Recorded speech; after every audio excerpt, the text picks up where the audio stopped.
On today's episode, we have the definition of mansplained explained to us. Learn how Rand Paul is working for Vladimir Putin. Learned that apparently the Azov Battalion doesn't have any Nazis. Find out that property destruction isn't violence. And lastly, hear Bill Kristol wax eloquent about how the elites in society should pressure the Supreme Court justices to cave on their draft ruling. This is Cringe Posts. Hello, friends. Welcome to this episode of the Cringe Posts podcast. This is the show where we gather the cringiest political and cultural takes in our feed. We break down where they went wrong and try to have a laugh as we do it. My name is Donald. I'm here with my co-host Britt. And before we make fun of other people's cringes, we always like to dive into our own past cringe moments or posts, make fun of ourselves. You don't want to throw stones from glass houses and all that. Before we do that, just a reminder to like and comment and subscribe. All that jazz really helps us out, helps us grow and get put into the algorithm more, and it's really beneficial. So please consider doing that. And if you are listening to this through Spotify or Apple Music or some other audio-only medium and you want to look at these posts visually, you can always do that at cringeposts.com and find our visual companion of all of these posts gathered there. Before, like I said, we make fun of other people, we have to make fun of ourselves. And so today we're going to have a cringe memory that Britt is going to relay to us about a tax discussion that he had in 2015. So Britt, why don't you bring this here to us? Yeah, so back in 2015, and Don, you probably remember me, like I was kind of like conservative, liberty oriented. But very much like, and we talked about this before, like, ooh, I want to vote for Ben Carson because he has a flat tax, and I think that's amazing. But I had this discussion with some friends at college, and one of them was much more liberal and was very excited that Bernie Sanders was running.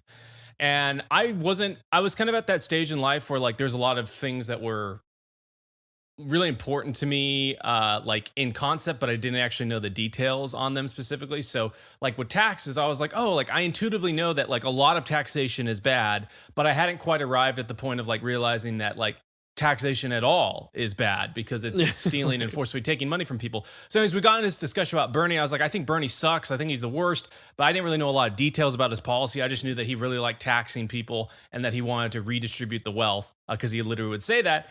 And my friend, who's a great guy, but he is a liberal and now kind of a lefty, was like, well, do you even know how much he wants to tax? He didn't know either, but I didn't know. I was like, well, I think it's a lot. I think it's like 80 or 90%, of a person's income, which is too much. And then he Googled really quickly, because you can Google that pretty fast. He's like, no, Bernie like has I think it was like 40 or 45% for the top income bracket, something like that. And I was like, oh my gosh, like that's a really reasonable compared to what I thought it was. Because I didn't have the principle yet, right? Like I didn't understand, like I knew that taxes were bad, but I didn't know that they were like, what was morally wrong with them. And so I had no ability to actually combat that criticism, right? Because I was wrong on the point. And I didn't have a principle. Like my position was entirely destroyed because I didn't actually have a position, right? I was arguing from the standpoint of like, well, should it be 45% or 44%? And I like Ben Carson's 10% flat tax. It's like, no, all of it is wrong. Like follow the moral conclusion to to where it actually leads to. And you kind of see what's wrong with the whole position. And that's kind of, you and I've talked about before, if you hold a principle, even if you don't necessarily know the specific of a policy, or if you don't know the specific of a person's, a position or a fact or anything like that, it still allows you to be able to sort through why you would or would not agree with something. And at that point in my political philosophy and development, I did not have that yet. And every now and then, it's one of those things in the middle of the night that my brain wakes me up and says, remember that discussion from 2015 where you thought, like, oh, my position is bunk because Bernie Sanders doesn't have a 90%, it's 45% tax rate. Yeah. It's like, I think we all have been at a moment there about something, political or not, where you're very overzealous about something that you know an unfortunately small amount of detail for, and you end up getting caught on your own trap that you set because your confidence or your eagerness to jump into the conversation without knowing anything really it traps you because they call you out and you don't have that backing. And I think there's a difference between doing that with principle and not having every single detailed fact, and doing that with a feeling more. And that's the thing. I think growing up, you're raised with certain ideas and ideals, and growing up, you're not going to be able to investigate every single thing you believe, whether that's as big as something like your political persuasion or as small as something like why you enjoy particular cuisines, right? Life is full of these things that as you grow up, you investigate and learn more about. But the problem is when you rush in with just a feeling, like, well, I feel like I know that taxation is bad, but I only really know that because I've been told that and it feels that way, versus having this principle of why, the specific reasons for these taxations systems being better than the other. And so, you're not going to win every debate or argument you get into, because sometimes it's just impossible to have every single detail and every single fact. But as long as you have a coherent system of principles, it's always easy to at least navigate that and talk about, what, you're laying this out with these specific facts and cases. And I may not have anything to rebut that right now, but this is the principle that I live in. And this is why I actually think the outcomes here are better, or because of the methods there aren't ethical or what have you. And then you can usually, again, if you're speaking truth, you can find those facts later and build your argument back stronger.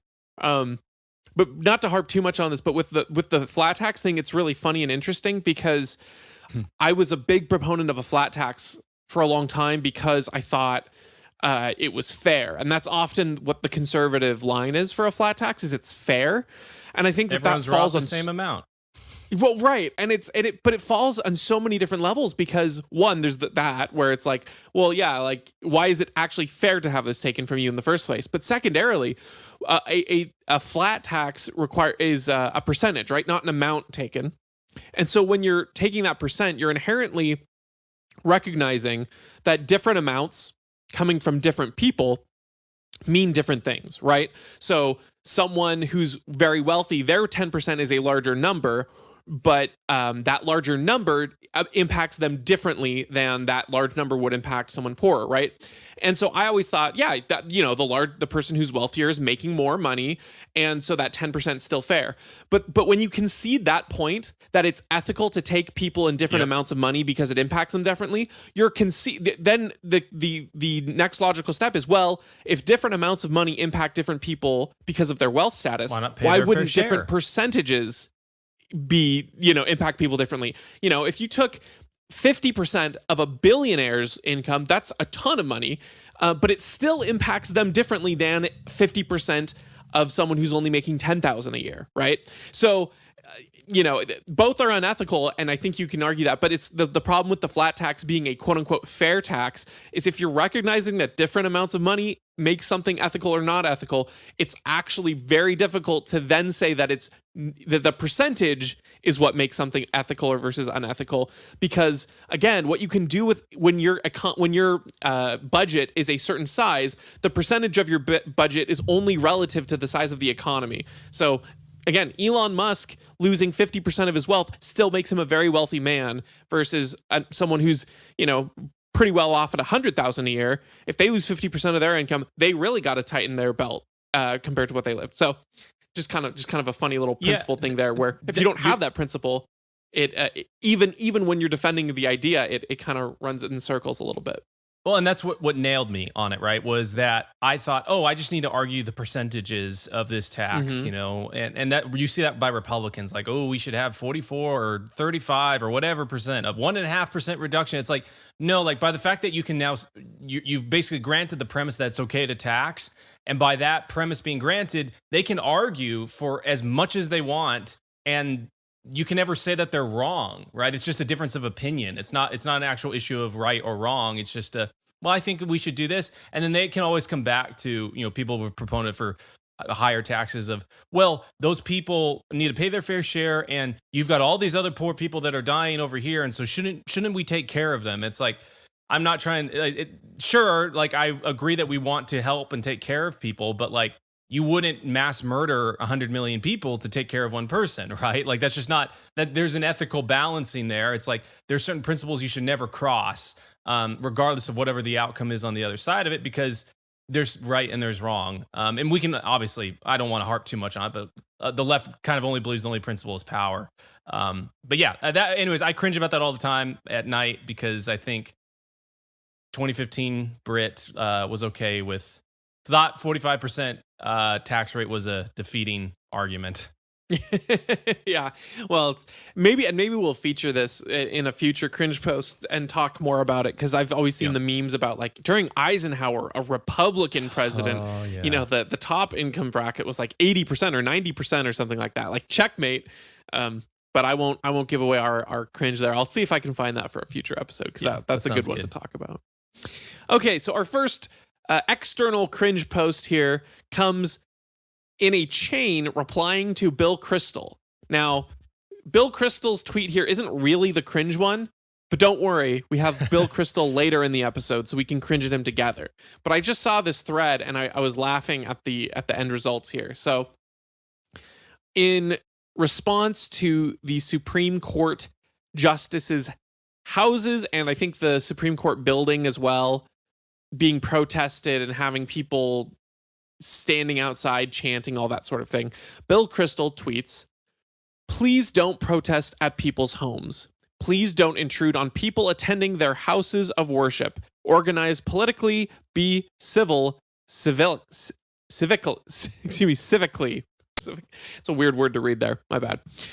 And then we have a reply that reads, "Wait, are you mansplaining how to protest to women who are at risk for losing their right to control their own bodies?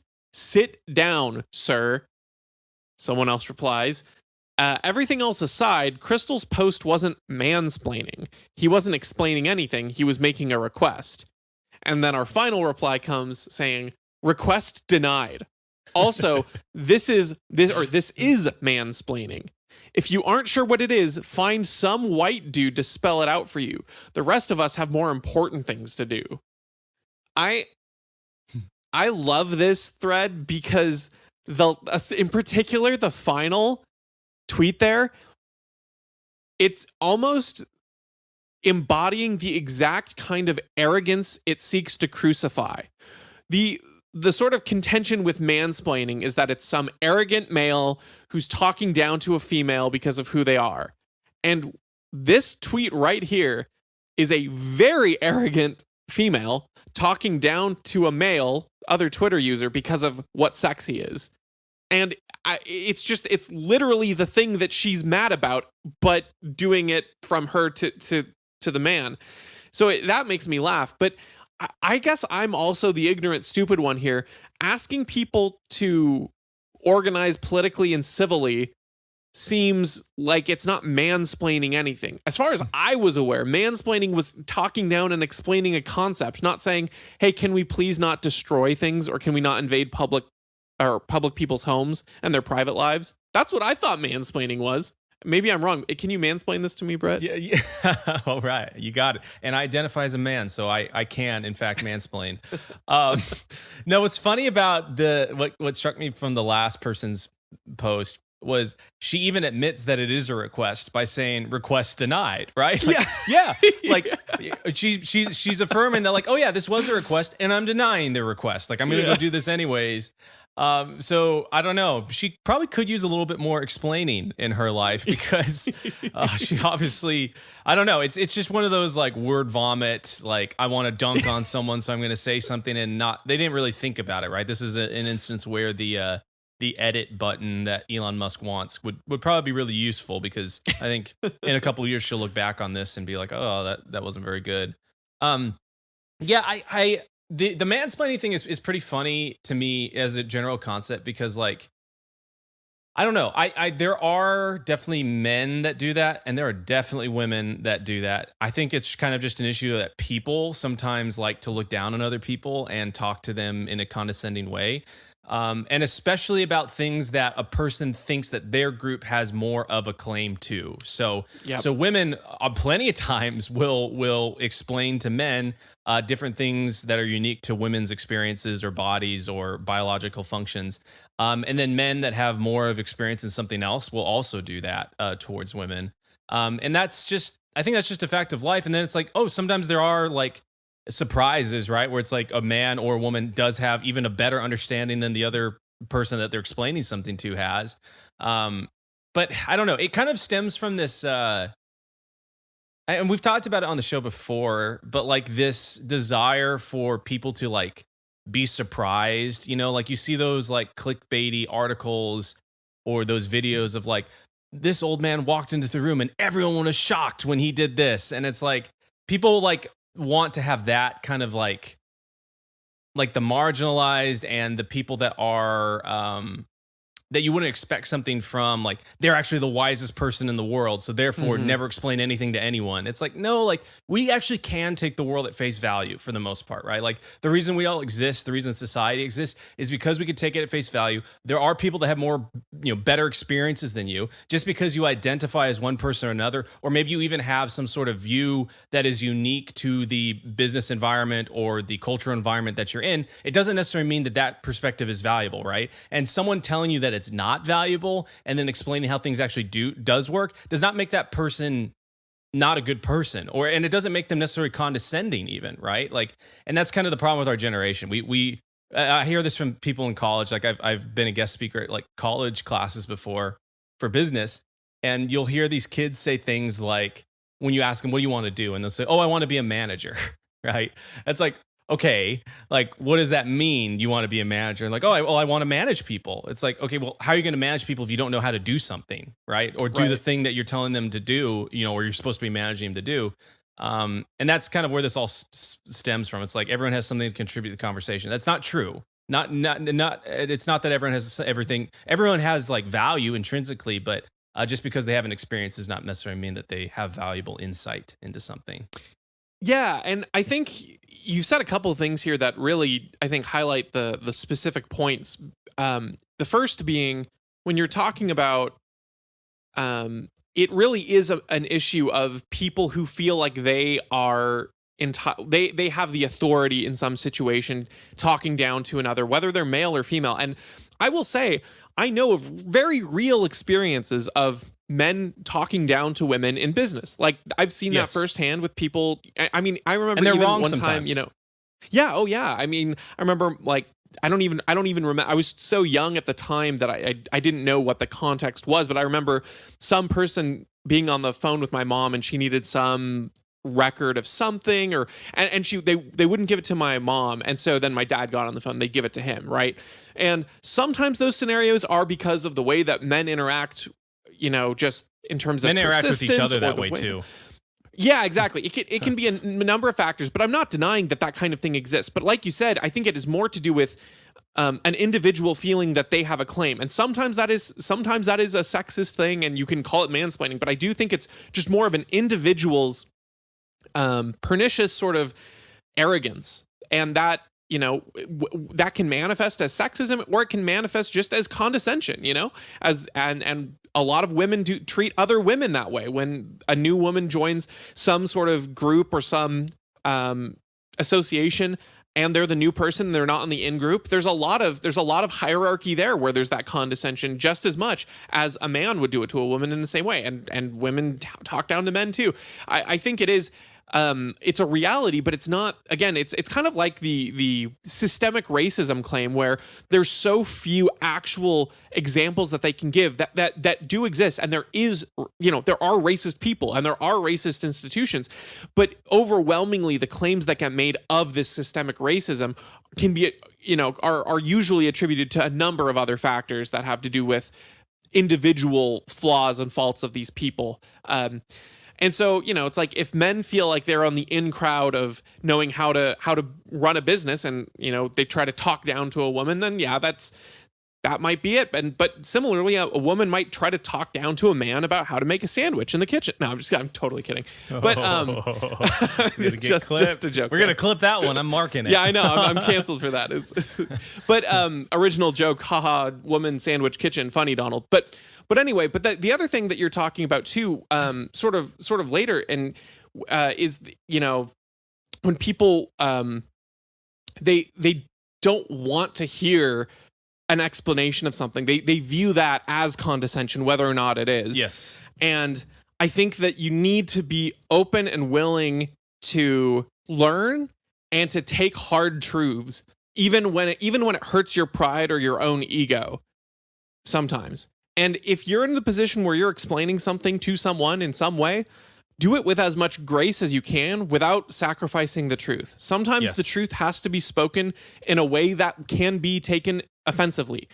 And I think your first and foremost duty is to tell the truth, and to tell the truth in the most authentic way that you can. That doesn't mean being blunt all the time. It doesn't mean being a jerk, but it can mean risking being offensive. And I think if you're receiving that, you have to be open to that. And you have to, again, it's okay to feel hurt or to feel wounded from that sometimes, but you also can't harbor that against someone, and you have to learn and digest. And sometimes someone will explain something to you and they're wrong. And your response still isn't to play the victim, I don't think. I think the better response is to pick up and to prove the other person wrong through... Pardon? Well, it's good news, right? Now, you have all the ammunition. If you wanted to crush that person with that, you can, right? It's in your best virtue to not crush them, in such a way that totally humiliates them or anything. Like, you're the bigger person to not do that. But congrats, right? You've just been lectured to by a person that doesn't know what they're talking about, and you have the truth. That makes you more powerful in every single way, right? Yeah. But this specific one, if you can go for it. Sorry. Well, and if you can demonstrate that's the last thing I was going to say. If you can demonstrate that in a productive manner, again, ideally not rubbing their face in it, but being able to say, you know what? I walked away here. I did X, Y, or Z in my way, and we got this result. That's the best possible way, saying, maybe we should consider this. Yeah, my last kind of example of this, because this was specifically what I was thinking about with like someone thinking they have a claim as an authority on a topic because of their identity, not because of their actual knowledge. It was in 2016 or 2017. I was having this discussion with a woman, and we were talking about Planned Parenthood because Trump had been elected, and there was discussion that Planned Parenthood was going to get defunded. And this gal, we were having a pretty civil conversation. I was trying to just be listening, because that's like, oh, she really supports Planned Parenthood. She voted for Clinton. She thinks that if she voted for Clinton, everything would still be around. And I said, okay, like I want to understand this. And then she said something to the effect of the classic point, like, oh, well, abortions are such a small percentage of what Planned Parenthood actually offers, right? It's 1% to 2%.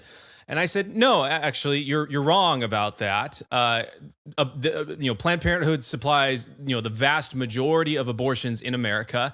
And then they came up with that statistic by counting every single interaction that happens with a healthcare provider, whether it's them, doing an intake form or taking their temperature or taking their blood pressure as a service that's provided. And so that artificially inflates the number of services. So I said something like that. I said it really calmly. I did not smash her. I just said, hey, this is what it is. You're wrong. And that was enough for us to never talk ever again, right? She said, I don't want to have this conversation with you. She was roommates with my wife. I don't want you coming over here and all this stuff. And it became a hostile environment for me to visit. And basically because it's like, I'm a man explaining this to a woman, and she's like, my mom works for Planned Parenthood and I'm a woman. There's nothing you wouldn't understand. It's like, well, that's not an acceptable argument, right? To what I just said. You didn't actually engage with the substance. You're just using, that's the appeal to authority fallacy, right? It's, I have this identity, so therefore what I say is law and what is true. It's just not how it works. Yeah, no, exactly. I think the more that we rely on this culturally, the worse off we are because we're unable to learn. And then I think it also sort of hammers home the people who are going to be that way and treat other people in a judgmental, condescending way. They're not going to have a change of heart because you're explaining to them that it's mansplaining. I think if anything, they're going to dig their heels in deeper and say, oh, look at these, weirdos who are trying to assault me. I'm going to double down. I'm going to be even more aggressive and a jerk. So I just don't think it's an effective strategy, even from a utilitarian standpoint. Okay. We are going to move on to what feels like a recurring type of claim here. Every few episodes, we get to hit the "if you don't support warmongering, you are a Russian asset" type post. So, what's been happening this week, as the Hill tweets and reports on, just in, Rand Paul objection delays the $40 billion Ukraine aid package, and a reply to that is. Someone replies with the quote, "So I repeat again, the senator from Kentucky is now working for Vladimir Putin. John McCain in 2017. Okay. In case, you didn't gather what's going on from the headline, there's a $40 billion aid package to fund weapons to Ukraine that is going through that I believe it was voted on in the House already and it passed. Now it's going through the Senate, and Rand Paul is objecting to it and wants to include an amendment that includes oversight for how the money is spent. That is the pro-Russian position, is that he wants to know how the 40 billion that we can suddenly conjure out of thin air is being spent. And so this particular individual thinks that the most effective way to, get Rand Paul is to quote John McCain, who, as we all know, a dead warmonger is one of the most beloved warmongers, because John McCain when yeah, exactly. When he was alive and they wanted to compliment him, he was called the Maverick, as if he didn't just support almost every other foreign policy blunder that we've gotten ourselves entangled with in the last 4 decades. The best part about John McCain himself is that he was very adamantly against torture, because he had been tortured as a prisoner of war. And that is the only kind thing I can say about him, probably, is that he was staunchly anti-torture, and good for him on that. And that, if that makes him a maverick, I mean, okay, fine. He broke with one position. But yeah, quoting John McCain here is just so like, oh, you think that's convincing? Okay. But the substance, I think Schumer isn't said different. That. Something similar Pardon? to that. I think Schumer said something similar to that with Rand Paul. Basically like, oh yeah, as always, the senator from Kentucky is advocating for Russia. It's like, oh my gosh, like Schumer and McCain sounding the same.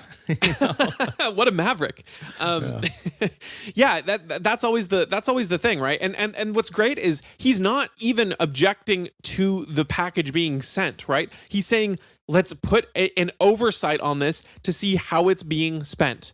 And that is think about it's like think about the fact of or the example of someone on the side of the street comes up to you and says, "Hey, I'm homeless, I'm really hungry, and I have a daughter, and I want to buy her McDonald's. Can you give me $20?" And you say, "Yeah, I'm totally willing to do that. Let's walk over to McDonald's and I'll buy this $20 worth of McDonald's for you together."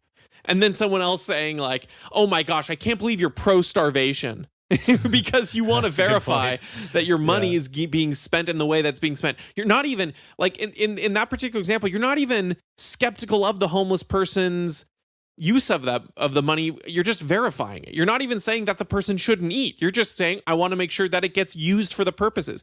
Rand Paul's not even objecting to giving Ukraine the money, although he's probably made objections there. But there's a bit, as far as the actual procedural objection is just wanting to get this amendment tied to know how we're spending the money.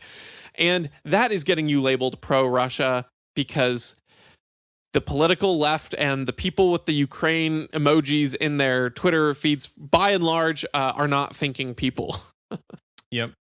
Yeah, people don't realize that Ukraine is kind of like the biggest honeypot, for these politicians. Because people ask, like, okay, like, yeah, the average, congressperson makes, I think it's $178,000 or whatever it is a year. And then they have some sort of pension. But how is it that Nancy Pelosi goes in and, with $178,000 a year salary, has to have a house in Washington, D.C. and a house in San Francisco, and then she's worth tens of millions of dollars, 30, 40 years later? And it's because of things like this, right? And you've got just most recent examples, right? You got Joe Biden literally getting his son, Hunter Biden, on the board of an energy company in Ukraine, getting paid $1 million a year when he knows absolutely nothing about energy or oil or anything like that. And then speaking of aid, Biden withheld aid from Ukraine as a way to pressure them to get rid of the prosecutor that was actually looking into the corruption of Burisma, the energy company that had hired Hunter Biden. And so, all these Ukraine and all these different places, and the war in Afghanistan, going back to Biden, Biden's brother was like a contractor basically that got paid millions of dollars to do different things in Afghanistan, right? So this is all just a proxy for people to ship dollars into Ukraine And then those dollars that are shipped into Ukraine are actually just funneled back to politicians and special interests back here at home. It's just a way for them to rob you of your money, right? They're coming around soliciting donations from you. They're not really soliciting donations. They're pointing a gun at you saying, hey, give me $40 billion and have your children give me $40 billion. And then they're saying, we're going to give it to Ukraine, but it's really just going into their pocket. And so like you're saying, like Rand Paul, the reason he's stirring up so much anger and hatred from these, from the Hill and from the different politicians that want this is because he's basically saying, hey, like, I want to have, sure, send money to Ukraine, but like, let's make sure that the money is actually going to Ukraine and not being funneled into special interest into people that shouldn't be having it and that have, a conflict of interest in passing this bill. He actually made some other good points just about the magnitude of $40 billion, right? Like people don't realize like how much money that is. And one of the points that he made was that $40 billion is equivalent to, or even a little bit more than the total amount of defense spending that the Russian government spends on itself every year, right? The entire defense budget of all of Russia, this big threat, is dwarfed by how much this $40 billion aid package is. I mean, it's not dwarfed, like is equal to this $40 billion package we're sending. And then on top of that, we've already sent $20 billion to Ukraine in aid. So that $60 billion dwarfs Russia's entire defense spending in itself. So where is that money going, right? Like, I think that's a really reasonable question to ask. If we have, 30% more funding going to Ukraine, than the adversary that they're fighting, yet it seems like it's not really doing anything. Like, wouldn't you want to know how those dollars are being used? If anything, just to make sure that they're being used more effectively. I think that's a really reasonable thing to ask. I mean, that stops short of your and I's opinion that, yeah, we're sympathetic to Ukraine, but we shouldn't even be sending $40 billion over there. It's almost like a declaration of war in a lot of ways. Yeah. Well, and again, saying that you shouldn't send money to Ukraine is not saying that Russia's actions are good or justified either. Just so that we're clear on that, because I think that's the libertarians who are pro-Ukrainian support seem to have a difficult time grasping that idea that, yes, you can be staunchly against Putin and think that Putin's a terrible actor, and also recognize that funding this war is not a great idea or in the U.S. interest. The last thing I'll remark on this too is when people make any kind of claim like this, and I've seen it, I almost included, it was a little too samey for this, but an exchange with Dan Crenshaw, talking about, with Marjorie Taylor Greene on, objecting to these different things. And, she's bringing up these objections to the Ukraine spending and getting involved in stuff.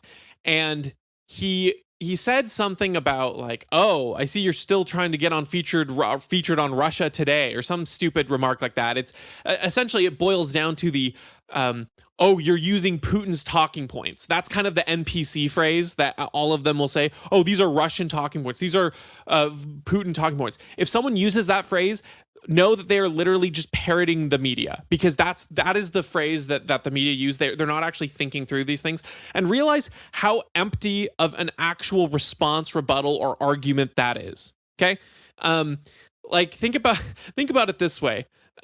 You come home. Let's say you have like two sons, and you come home into the sons, and you come into them in the kitchen, and there's like a shattered plate on the ground.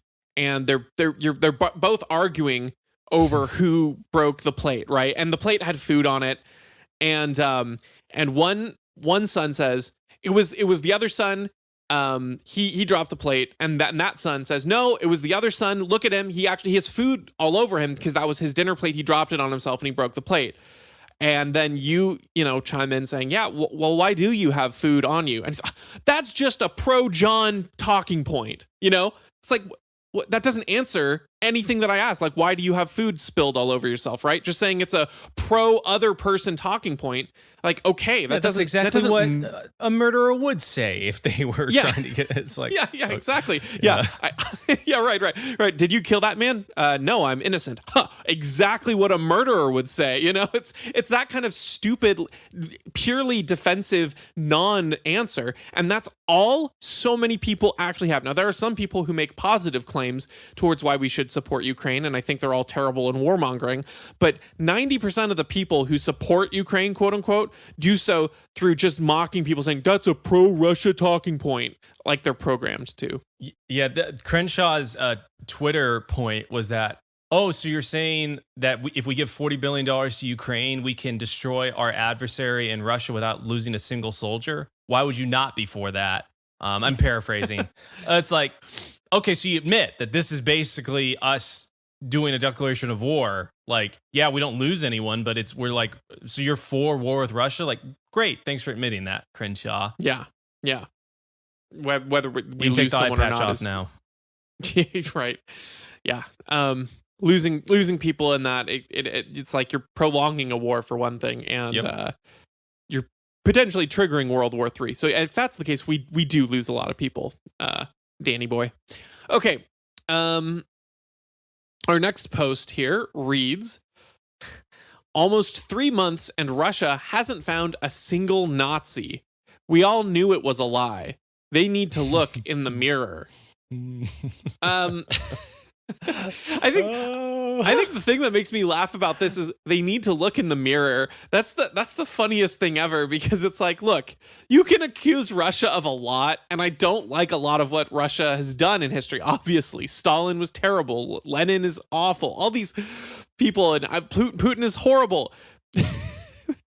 They fought Nazis. They're not the Nazis. The Nazis are literally in the wing of the Ukrainian army. You don't need to hunt and fight. I mean, it's just so funny in the same way that it almost reeks in the same way of calling Larry Elder or any other sort of black conservative person a white supremacist, where it's like, look, you can criticize that person for the thing you don't like, but to choose the very thing that they would really be the antithesis of is just kind of sweet in an ironic sense.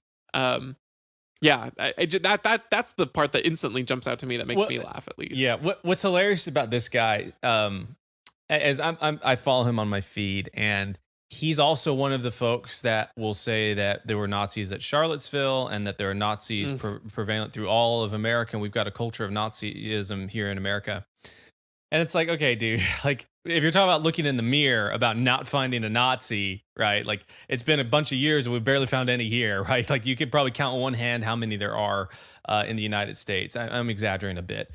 But one thing you should do if you're next to a computer and you're on your phone right now to just validate this guy's claim, like, let's check it out. Just Google Azov Battalion patch symbol. And what will pull up in the first result will be the very symbol that the SS used in Nazi Germany, right? And it's a spinoff of the swastika. Even from, I've got it pulled up right here, the spokesperson, when questioned by American journalists about, hey, Azov Battalion, do you have Nazis in your ranks? This guy, who's supposed to spin it as charitably as possible about whether they have Nazis or not in their ranks, said, well, we do, but we don't have that many. It's about 20-30% of our battalion is Nazis. So I don't know, man. Unless Russia has ignored 60% of the Azov Battalion, I'm pretty sure they found a single Nazi in Ukraine. And this is what kind of drives me crazy about this, right? It's like, hey, look, like, we can agree Russia's bad, and maybe even, and not even maybe, we know that Putin doesn't actually care that Nazis exist in Ukraine. What Putin cares about is that we funded neo-Nazis in Ukraine to throw out a democratically elected government and install a puppet government. That is true, right? Putin does care about that. But yeah, it doesn't matter that he doesn't care about Nazis. Like, the Nazis exist in Ukraine right now, and because you've bought into the corporate mainstream press's, talking points, like you're saying, it's a Putin talking point. Like, you can't even, when the truth is staring you in the face, you can't even admit it, right? Like, you can't give on anything because your ability to hold this worldview relies on you always being 100% correct. It's like, no, there's bad guys on both sides of this one for sure. And even more of a reason for us to not be involved at all over there. No, I was told very distinctly that Ukraine was just like the Avengers, and that what was the fake pilot again? The ghost of Kiev or whatever. Oh, yes. And no one talks about that, how that was fake. Yeah, it's like, yeah, everyone kind of knew that. And my favorite thing is I saw someone being like, "Well, yeah, obviously it was propaganda. Like we all knew it was propaganda, but it was supposed to inspire." I'm like, "Shut up. Don't tout the line and then later double back. Well, obviously it wasn't really real." It's like, okay. All right. All right, next tweet comes from verified Melissa Gira Grant. Tweets, "Property destruction, FYI, is not violence." And that is why the BLM protests were mostly peaceful. Because property destruction, I guess, is not violence. And this harkens back to one of our first Cringe Post episodes, I think, with the journalist who's like, we need to do our jobs, okay?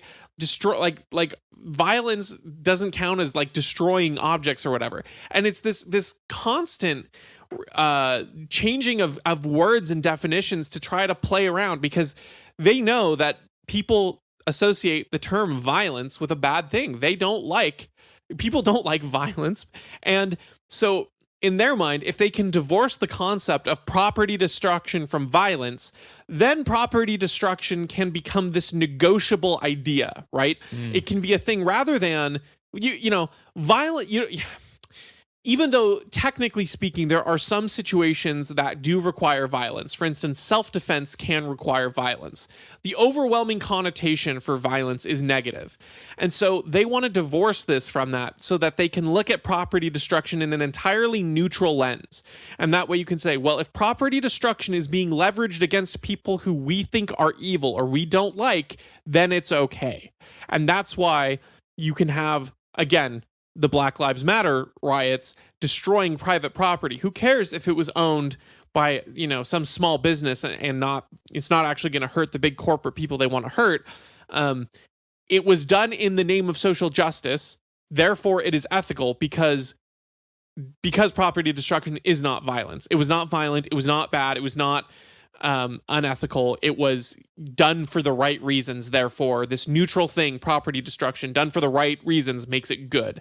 And to me, that seems the most common thread of why there's this constant separation of property destruction and violence. It's almost like these people, didn't study any history or have any it's like, have you ever heard of the concept of total war, right? Like where that came from, which is the concept that hey, I go into an enemy's, country. If I want to destroy them, yeah, I'm going to obviously fight their armies, but I'm also going to salt the ground behind me, right? So that even if I do lose, these people are still going to die from famine and starvation, which that is property destruction, right? Like it's, and I would define violence as behavior that is intended to hurt, kill, or severely damage someone, right, at the end of it. And to say that, someone's property, right, like at its base level, like let's just say it's food that you have that you eat to survive, destroying that food with the intention that to deprive the other person of being able to eat that, which inevitably leads to them starving to death, is violence, right? And so now if you extrapolate that out towards the fact that property today, because of all the beauty of capitalism, the fact that we specialize in so many things, your labor that you do, you might not necessarily make food, but you do other things that is now that value is translated into food for yourself, right? So let's say some a construction worker built a house, that house has a value in food in some ratio or some form, right? And so by destroying that house, destroying that business, destroying that car that people took time to build, put their effort and energy and resources into, you are essentially taking food out of their mouths, which is in my opinion, and I think in most decent people's opinion, violence.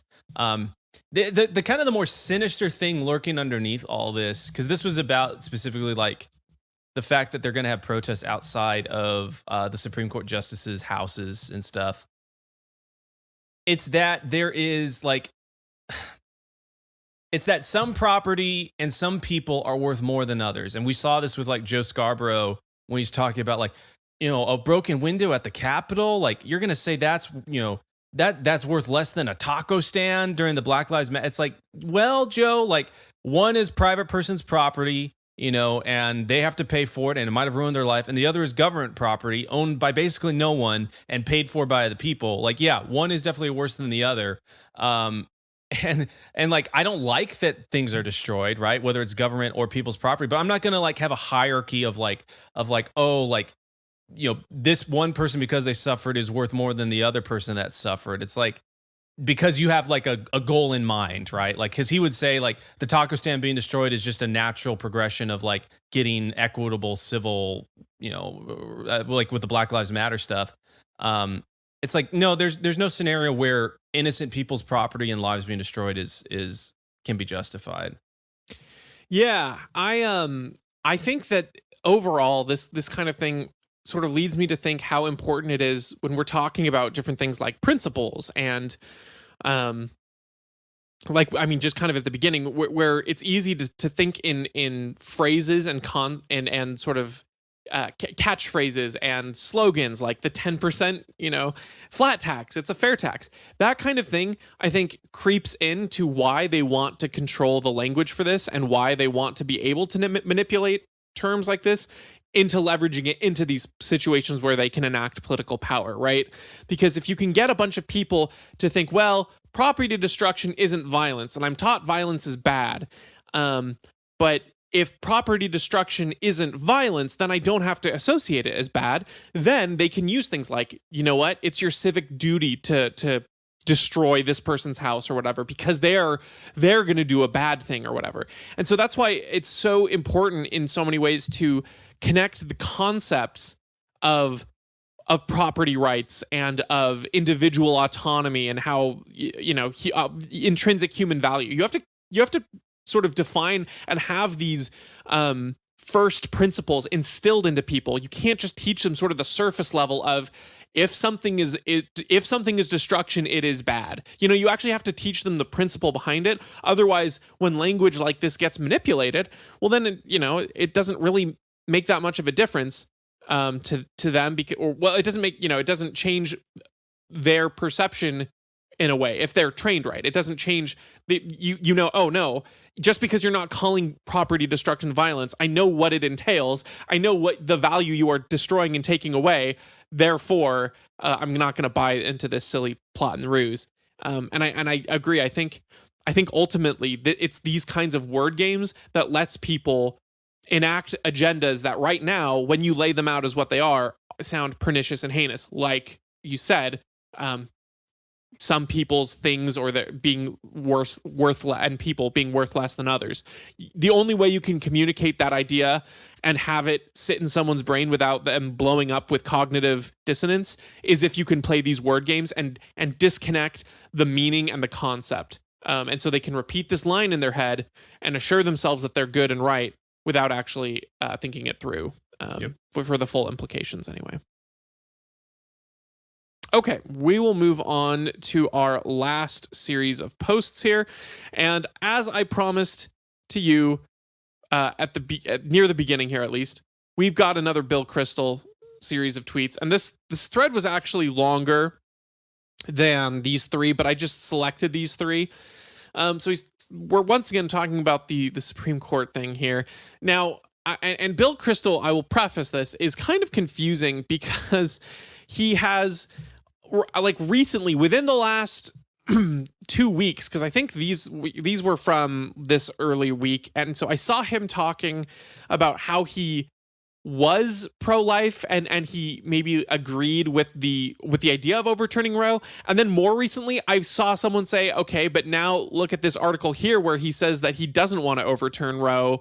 And he said, yeah, well, I'm not sure, as I once was, that a conservative overtake of government will work. Or it's all very confusing. And what he actually means is it's very unclear. So take that for what you will. This is supposed to be sort of a conservative icon. He's supposed to be a conservative, okay?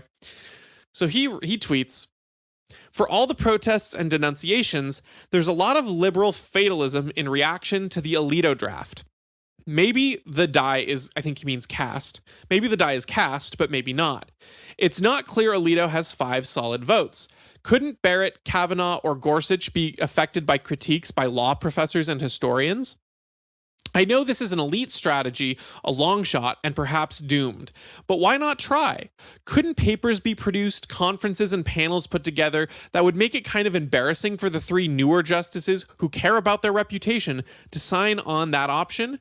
And then the last one, there were some more, but the last one reads, if it weren't possible the 5 justices would fracture, that April 26 Wall Street Journal editorial wouldn't have been ginned up in the first place. So, liberal law professors, this is the hand you've been dealt. Play it. Pessimism of the intellect, optimism of the will. And then he ends the thing.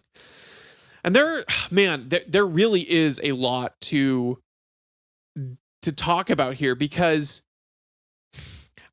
maybe I'll sort of go down chronologically here, but or at least in the order of things he talks about.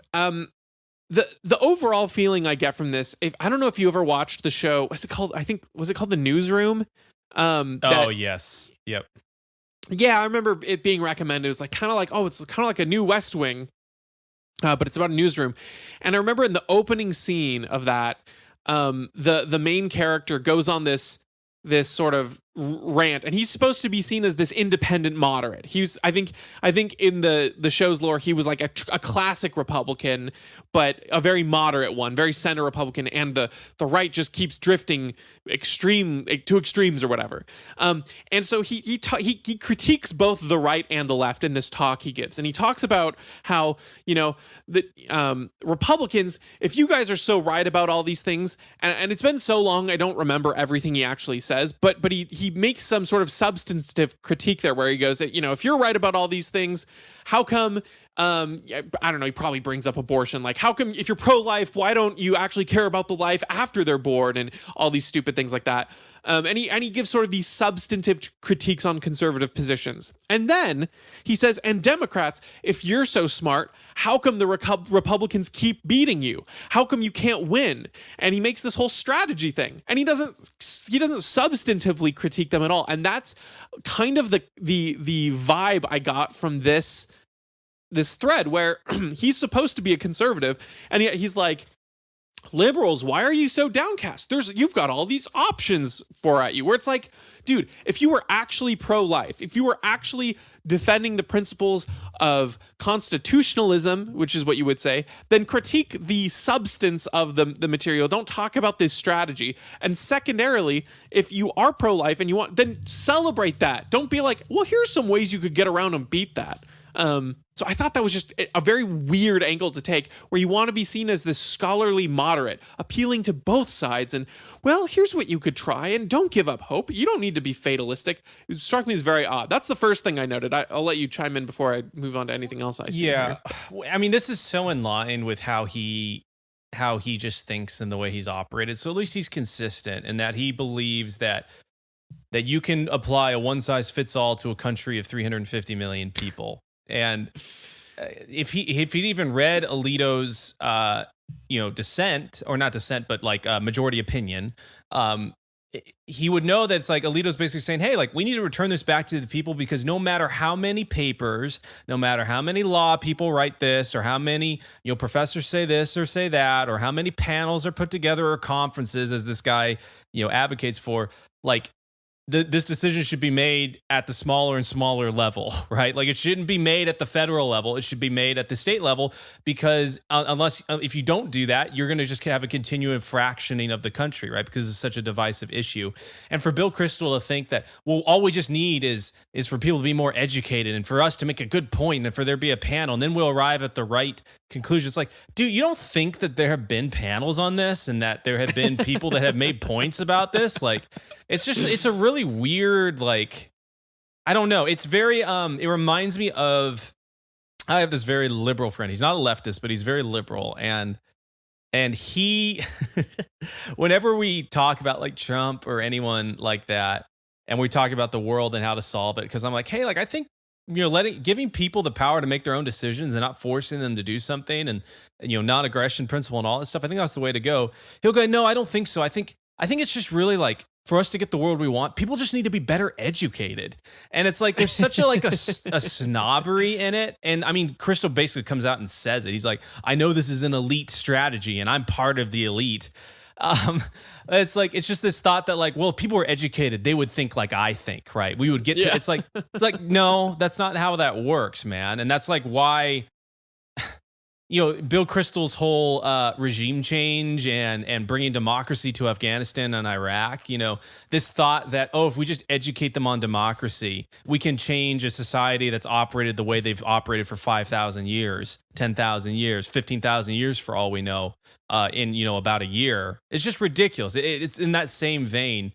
And that's why I love his last quote, the pessimism of intellect, optimism of will. It's like, when I evaluate a business or hiring someone or anything like that, like it's actually very dangerous to hire someone that's very hardworking but stupid, because there is no amount of end to how much damage they can cause by their willpower and continuing down the wrong path. And Bill Kristol is like case in point that way, right? Like he has been wrong time and time again, caused the deaths of millions of people.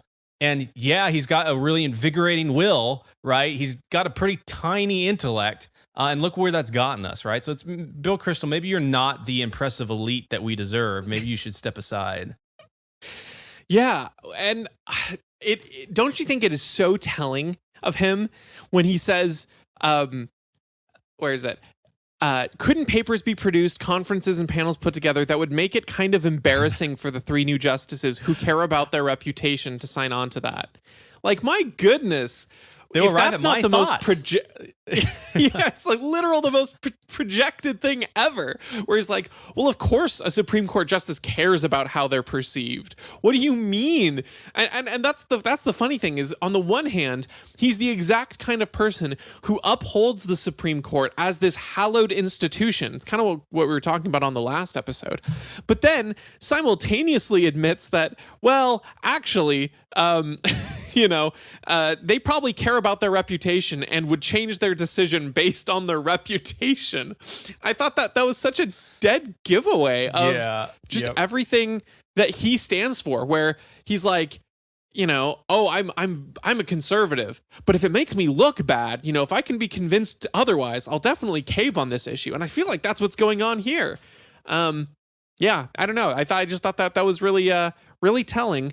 And I just think that he's simultaneously holding the and not in this one tweet, but he has in the past sort of, upheld the idea of he's the kind of person, I think on his Twitter thread I saw, talking about how wokeism is dangerous, but it's not nearly as dangerous as like shredding the Constitution or something like that. As as though the January 6th insurrection is this horrible thing. And so you're, on the one hand, you have that guy saying that much, but you also have him saying, but if enough papers come out, these court justices will probably change their minds. They'll bow under the pressure of this leak. It's a really funny juxtaposition to have.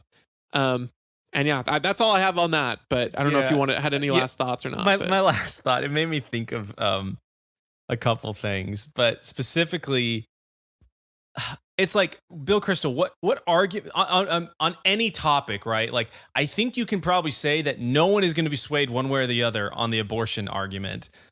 Based on arguments, I think everyone's kind of settled in to where they're going to be on this, and it's going to be very hard to convince them otherwise. So, yeah, papers that are read by the 1% of people that want to go read a paper or attend a panel is not going to convince anyone. And then on top of that, this reeks of. I remember this a couple years back, but I was having this conversation with someone who's kind of more of a boomer. Love the guy; he's amazing. But also talking with his kids, and we were having a little bit of debate back and forth about some political stuff, and he says something like, he's like, well, like, we might not agree, but what's really important is that we're having the conversation. And his daughter just rolled her eyes at him. He's like, Dad, like, that's just like such a cliche, and like you're just trying to put yourself above all of it, right? And that's how I view this Bill Kristol thing. It's like, I'm the intellectual. I've got the perspective that encapsulates everything, and I'm above everyone else in my views, and I've got the fair and balanced point. It's like, what a boomer thing to say, and what a useless thing to say, right? Like this is such a useless thing to say, but he says it with such an air of like, oh, it's important and I've got something to contribute. You're not contributing anything. You're just saying that if these people were educated, they would believe what I believe. Like you could have spared us the entire tweet thread and just said that, and we would have all been better off for it. Absolutely right. Well, sorry to leave you on such a dour note of Bill Kristol. I didn't really think that I would come to that low level, but here we are. So thank you guys for listening to this episode. As a reminder, helps us out a lot if you like and comment and subscribe, all that good stuff. And we will see you on the next one.